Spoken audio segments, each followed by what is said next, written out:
የእውቀት መተት ከአይምሮ መተት ውስጥ የሚመደብ ነው። ሌሎቹንም ወደ 13 አይነቶች የአይምሮ መተቶችን እንመለከታለን። የወለላይቱ እመቤት ልጆች በዚህ ርዕስ እውቀት የምንለው በሁለት መልኩ ነው የምናየው። የመጀመሪያው እውቀት የምንለው በተፈጥሮ ያለን ልዕለ አይምሮ ወይም የማሰብ የማገናዘብ ነገሮችን የመገንዘብ ብልሃትና ብቃት ነው። ሁለተኛው በብሩህ አእምሯችን ሰምተን አንብበን ተምረን የምናገኘው እውቀት ነው። የእውቀት መተት ማለት እውቀታችንን ገና ከጅምሩ እኛ እንዳንጠቀምበት ሌላ ሰው እንዲጠቀምበት የሚደረግ ነው።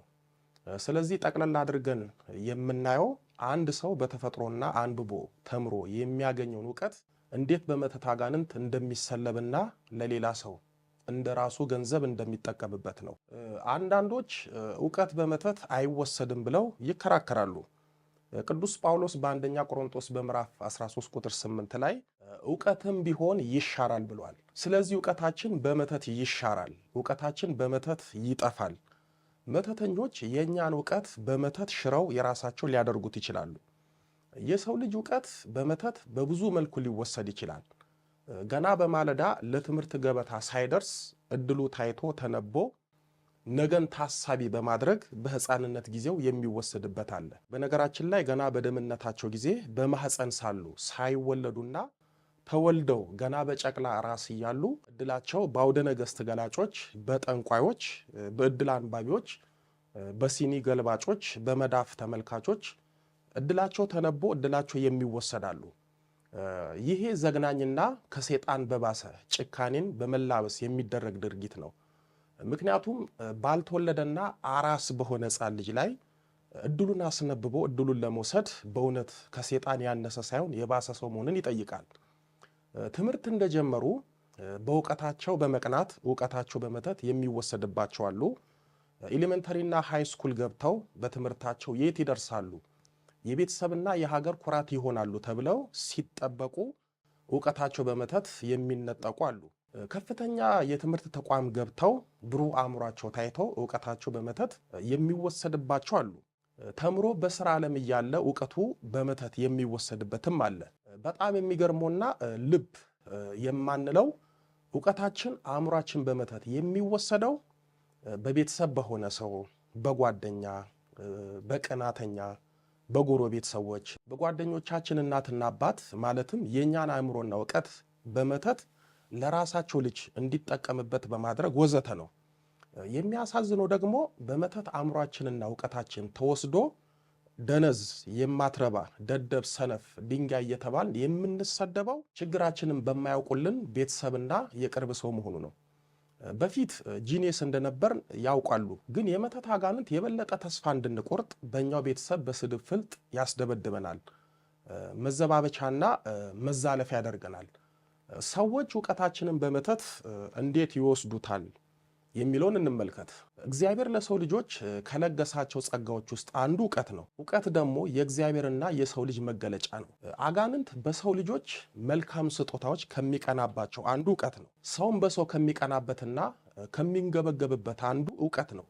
ሰው በሰው እውቀት እንደሚቀና ያወቀው ቅዱስ ጳውሎስ በሮሜ መልእክቱ በምዕራፍ 10 ቁጥር 2 ላይ በእውቀት አይቅኑ እንጂ በማለት ተናግሯል። እውቀት ራስን፣ ሀገርን፣ ዓለምን ከሚቀይር አንዱና ዋነኛ መሳሪያ ነው። የሰው ልጅም ትልቁ መሳሪያ እውቀቱ ነው። ጥበበኛው ሰለሞን በመጽሐፈ ምሳሌ በምዕራፍ 16 ቁጥር 22 ላይ እውቀት የሕይወት ምንጭ ነው በማለት ተናግሯል።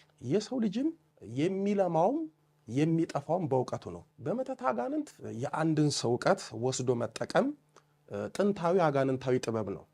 በተለይ በመንፈሳዊ የትምህርት ዓለም እጅጉን የተለመደና አንዳንዶች የሚቸገሩበት ጉዳይ ነው።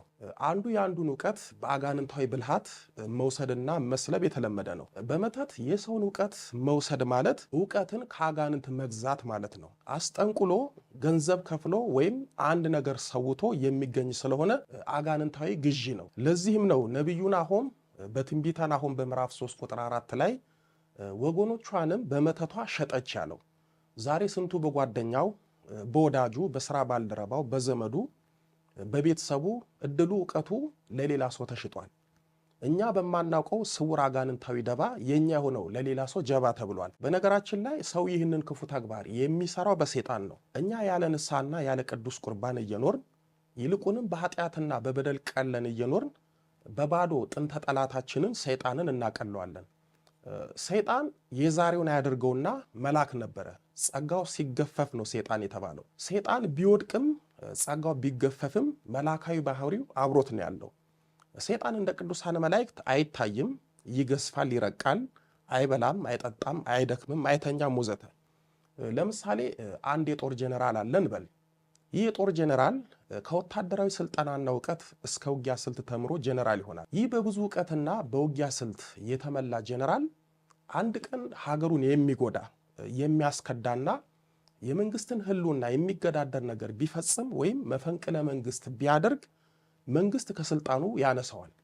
በተለይም መንግስት የጀነራል ማዕረግነቱን በማንሳት ወይም በመቀማት ተራሶ ያደርገዋል፣ ከስራ ገበታውም ያባርረዋል። ግን መንግስት ከስራ አባሮት የጀነራልነቱን ማዕረግ ነው የሚነሳው ወይም የሚያነሳው እንጂ የጀነራልነቱን እውቀትና ብቃት አያነሳም። ሰይጣንም እግዚአብሔርን ሲክድ እግዚአብሔር የሰይጣንን ጸጋ ማዕረግና ክብር ነው ያነሳው እንጂ መላካዊ ጠባዩን አልነሳውም።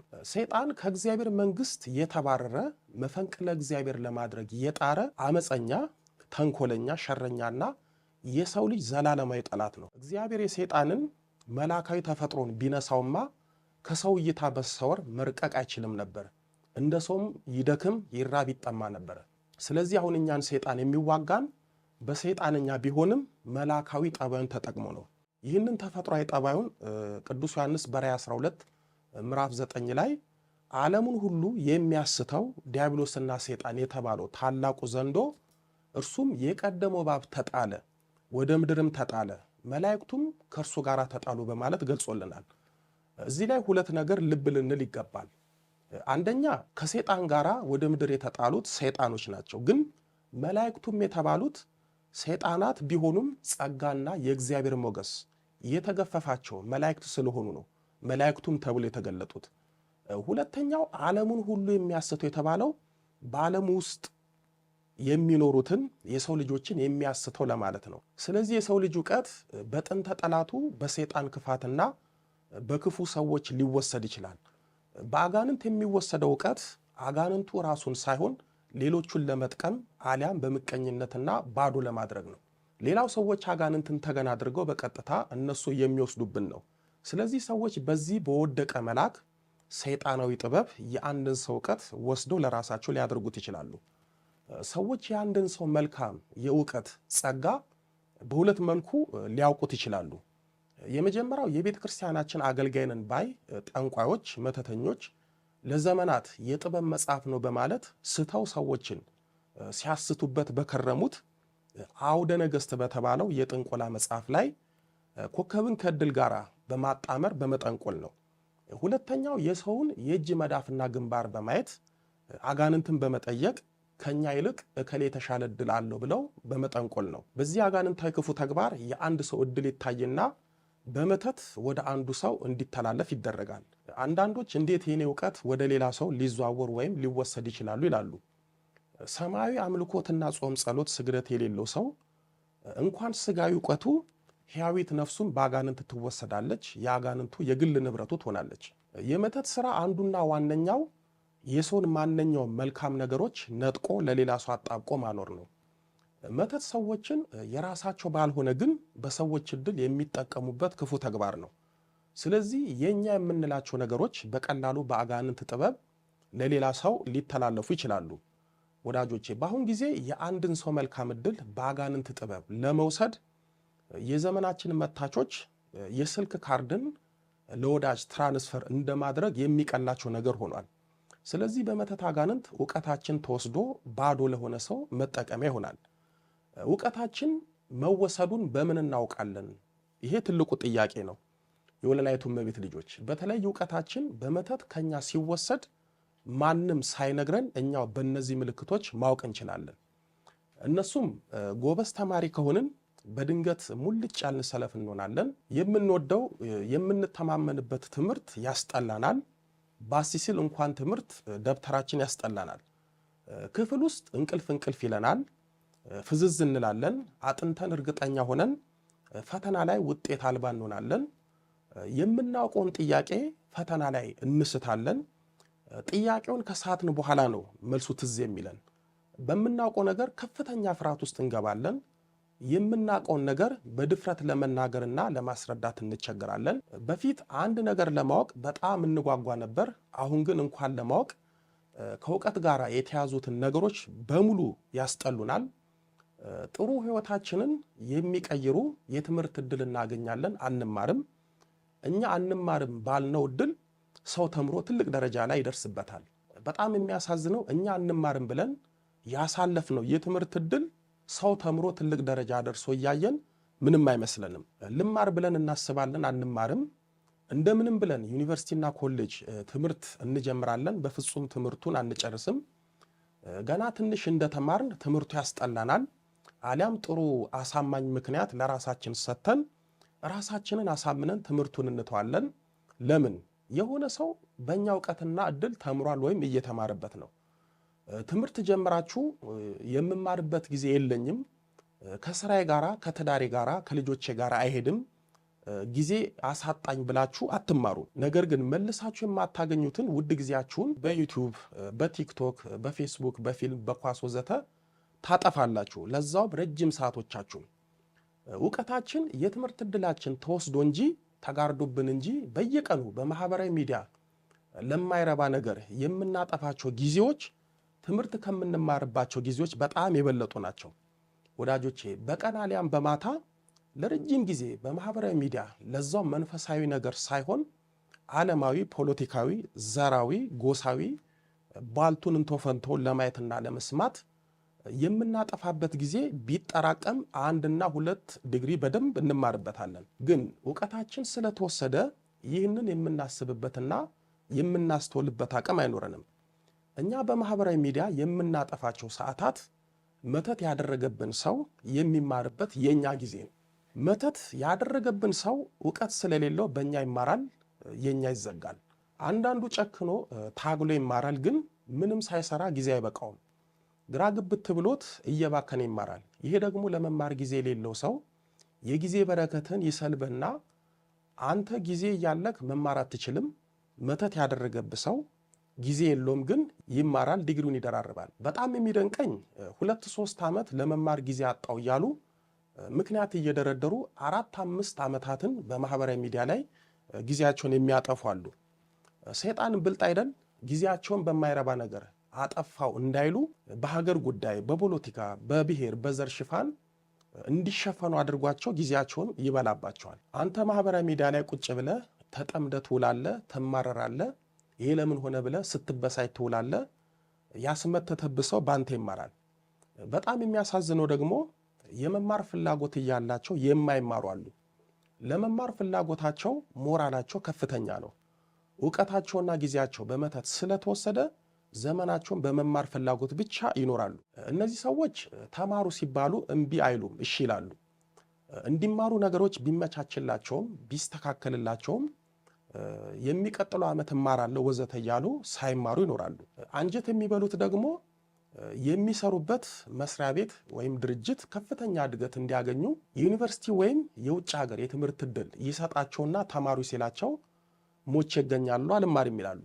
ሙያቸውን እውቀታቸውን የማሻሻያ ወይም የውጭ ሀገር ከፍተኛ የትምህርት እድል ተሰጥቷቸው ለዛውም ወጪው ተሸፍኖላቸው አሊያም ደሞዛቸው እየተከፈላቸው ተማሩ ሲባሉ ይሄንን የእነሱን እድል አንዱ የሥራ ባልደረባቸው ወስዶ ይማርበታል፣ ራሱን ይቀይርበታል።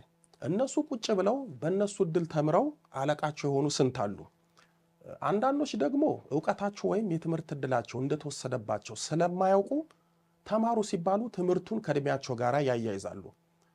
አሁን እኔ በዚህ እድሜ ከምማር አርፌ ብሰራስ፣ ከዚህ በኋላ ተምሬ ምን ልጨምር ነው እያሉ ሳይማሩ ይቀራሉ። ስንት ጎበዝ ተማሪዎች የት ይደርሳሉ፣ ስትሬት ያመጣሉ፣ ከዩኒቨርሲቲ በማዕረግ ይመረቃሉ ተብለው ተስፋ የተጣለባቸው በድንገት ትምህርታቸውን ትተው ውጤታቸው ተበላሽቶባቸው ተስፋ ቢስ ይሆናሉ። አንዳንዶቹ ደግሞ ጎበዝ ተማሪ ሆነው ትምህርት ትተው የአእምሮ በሽተኛ ሆነዋል። ሌሎቹ ደግሞ አብዶ በየመንገዱ ሲንከራተቱ ይውላሉ። ይሄ የሚሆነው እውቀታቸው የትምህርት እድላቸው በመተት ሲወሰድባቸው ነው። እውቀታቸው በመተት የተወሰደባቸው ሰዎች የእውቀት መተቱ እንዳይጋለጥ ሚስጥር እንዲያወጣ ከሚስጥር መተት ጋር አብረው ያስገቡታል። እድሜ ዘመናቸውን ዝም ብሎ ይኖራል። የእውቀት መተት ክፉ ነው። እውቀታቸው አእምሯቸው በመተት ተወሰደ እንዳይባል የመተት አጋንንቱ በድንገት ጠጪ፣ ሰካራም፣ ሱሰኛ ያደርጋቸዋል። ቤተሰብም ልጃቸው በመተት እንዲህ መሆኑን ስለማያውቁ ልጃችን እንዲሆነው በመጠጥ ነው በሱስ ነው ይላሉ። በዚህም የልጃቸው ችግር ሳያውቁ ሳይረዱ ይኖራሉ። ሌላው ልብ ሰባሪው የሕክምና ተማሪ ኢንጂነሪንግና ትልቅ እውቀትና ማስተዋል የሚጠይቅ ትምህርት እየተማሩ ትምህርታቸውን ሳይጨርሱ አብደው ታመው ተጨናንቀው መማር አቅቷቸው ትምህርታቸውን ይተዋሉ። ድጋሚ መማር ያቅታቸዋል። ምክንያቱም እነዚህ ሰዎች የእውቀት ወይም የትምህርት መተት ሰለባ ስለሆኑ ነው። በስራ ዓለም ካለን ደግሞ በያዝነው በተማርነው እውቀት መጠቀምና ሰውን መጥቀም አንችልም። የምናውቀውን ስራ ለመስራት ግራ ይገባናል፣ ይጠፋናል። በስራችን በእውቀታችን ደስታ እናጣለን፣ ያስጠላናል። ከፍተኛ የሆነ ነገሮችን የመርሳት ችግር ይታይብናል። ያስቀመጥነውን ነገር እንረሳለን። አስተውሎታችን ይቀንሳል። ያለ ምክንያት የመፍዘዝና የመደንዘዝ ጠባይ ይታይብናል። ነጭናጫ፣ ቁጡ፣ ብስጩ እንሆናለን። ስለምናውቀው ነገር ሲወራ መስማት ያስጠላናል። ሁል ጊዜ አእምሯችንን ከግራና ከቀኝ ውጥር ያደርገናል። ከፍተኛ የሆነ መድኃኒት የማያጠፋው የማያሽለው ራስ መታት ይታይብናል። በየጊዜው ይነስረናል። ከአፍንጫችንና ከአንጎላችን የማይቆም ፈሳሽ ይወጣል። ፈሳሹ የሚሸት ሊሆን ይችላል። አእምሯችን ውስጥ ከውስጥ ውጥር ያደርገናል። አንዳንዴም አእምሯችን ውስጥ የሚጮህ ሰው ድምፅ ይሰማናል። አእምሯችን ውስጥ የሆነ ነገር ያለ ይመስለናል። አእምሯችን ከውስጥ እንደ ዕቃ የሚንቃቃ ይመስለናል። ጭንቅላታችን እጅጉን ይከብደናል። አእምሯችን ውስጥ የሆነ የሚሄድ የሚርመሰመስና ከውስጥ የሚመታን የሚመስል ስሜት ይሰማናል። የጸሎት መጻሕፍትን መጽሐፍ ቅዱስንና ዓለማዊ መጽሐፍትንም ቢሆን ማንበብ አንችልም። ማንበብ በጣም ያስጠላናል። ማንበብ ሞት መስሎ ይታየናል። ምንም ነገር ብናነብ ምንም ነገር በአእምሯችን ለደቂቃ አንይዝም። ምን እንዳነበብን በፍጹም አናውቅም። አንብበን ወዲያው ይጠፋናል፣ ይረሳናል። በአጠቃላይ የእውቀት መተት ካለብን ምንም ነገር ማወቅ አንችልም። እንደውም ያወቅነው ይጠፋናል፣ አእምሯችን ባዶ ይሆናል። የወለላይቱ እመቤት ልጆች እውቀት የሰው ልጅ ሕይወትና እንጀራ ስለሆነ ሰዎች እውቀታችንን በመተት ወሰዱት ማለት እንጀራችንንም የወደፊት ሕይወታችንንም ነጠቁን ማለት ነው። በመተት አጋንንት ሰዎች እውቀታችንን ወሰዱት ማለት ነጋችንን ነጠቁን፣ አበላሹብን ማለት ነው። ለምሳሌ በሰለጠነው ዓለም የጀርመንን አንድ መኪና የፈጠራ ባለቤትነትና ባለመብትነት ቻይና ወስዳ ትጠቀምበታለች። ይህ ደግሞ ጀርመንን በፈጠራ ባለቤትነቷ ማግኘት የሚገባትን ጥቅም ታጣለች። አንድ ሰውም የተፈጥሮ እውቀቱ በመተት ከተወሰደበት በእውቀቱ የሚያገኘውን ገጸ በረከቱን ያጣል፣ ሌላ ሰው ይጠቀምበታል ማለት ነው። ስለዚህ በመተት እውቀታችን ተወሰደ ማለት ሙሉኛነታችን፣ ማንነታችን፣ ሕይወታችን፣ ተስፋችን፣ ራያችን ተወሰደ ማለት ነው። የወለላይቱ እመቤት ልጆች እንደዚህ አይነት ችግር በሕይወታችን ሲገጥመን ጊዜ ሳንሰጥ ሳንዘናጋ ፊታችንን ወደ እግዚአብሔር በመመለስ በጾም በጸሎት በስግደትና በጸበል ልንዋጋና አጋንንትና ሰዎች የነጠቁንን የእውቀት ጸጋችንን ልናስመልስ ይገባል። ይህ ካልሆነ ግን የኛ ሆነ ሁሉ በአጋንንትና በክፉ ሰዎች ሴራ የነሱ መጠቀሚያ ይሆናል። የሁሉንም መፍትሄዎች መጨረሻ ላይ ብነግራችሁም እውቀታችሁን የትምህርት ዕድላችሁን በመተት ላጣችሁ ሰዎች አንዱ መፍትሄ እውነተኛ ንስሐ ገብተን በአምልኮት ሕይወት በርትተን ከታገልን ዕድላችን እውቀታችን ይመለሳል። የእኛ ዕድል ሲፈታ የእነሱ ይታሰራል። ያኔ እኛ እንማራለን፣ እነሱ ይማረራሉ። የእኛ አእምሮ ሲከፈት የእነሱ ይዘጋል። እዚህ ላይ ልብ ልንለው የሚገባው የእኛ ሲከፈት የመተተኛው ሲዘጋ መተተኛው ያውቃል። ያኔ የእውቀት መተቱን ሊያድስብን ይችላል። ሲታደስብህ ደግሞ ትፈዛለ፣ ንፍዝ ድንዝዝ ትላለ። ቁጭ ብለህ እየሄድክም መኪና እያሽከረከርክም እየተማርክም እንቅልፍ ይልሃል፣ ያንገላጅጅሃል፣ ይደብትሃል። ያኔ እንደታደሰብህ ወቅ በስግደትና በመቁጠራ የእድሳት መተት እያልክ ቀጥቅጥ። እዚህ ላይ መጠንቀቅ ያለብን የእኛ ሲከፈት ጸሎት፣ ስግደት፣ ቅዱስ ቁርባን መቀበል ወዘተ መቶ የለብንም። እነዚህን እኛ ስናቆም የነሱ በመተት ይከፈትና የኛ ይዘጋል ማለት ነው። ክፍል 5ን በዚህ ያጠናቀናል። በክፍል 6 ደግሞ የእጮኝነትና የትዳር ሕይወት በመተት ይወሰዳልን? ከተወሰደስ እንዴትና በምን ይወስዱታል የሚለውን እናያለን። ሕዝቤ እውቀት ከማጣት የተነሳ ጠፍቷል። ትንቢተ ሆሴዕ ምዕራፍ 4 ቁጥር 6። ከትውልዱ ማን አስተዋለ? ትንቢተ ኢሳይያስ ምዕራፍ 53 ቁጥር 8። ፈረስ ለጦርነት ቀን ይዘጋጃል፣ ድል ግን ከእግዚአብሔር ዘንድ ነው። መጽሐፈ ምሳሌ ምዕራፍ 21 ቁጥር 31። ያስተማሪን የመከረን የአባቶቻችን አምላክ ልዑለ ባሕርይ ቅዱስ መድኃኔ ዓለም ኢየሱስ ክርስቶስ ክብር ምስጋና ይድረሰው። ድንግል ስንላት ጌታን ወልዳ የተገኘች፣ ጌታን የወለደች ስንላት ድንግል የሆነች፣ ስሟን ለመጥራት ከሰማይ ከምድር የከበደች መንበረ ፀሐይ መንበረ ሥላሴ ንግሥተ ሰማይ ወምድር የጌታችን የመድኃኒታችን የኢየሱስ ክርስቶስ እናት ወለላይቱ እመቤት ድንግል ማርያም ምስጋና ይድረሳት። አሜን።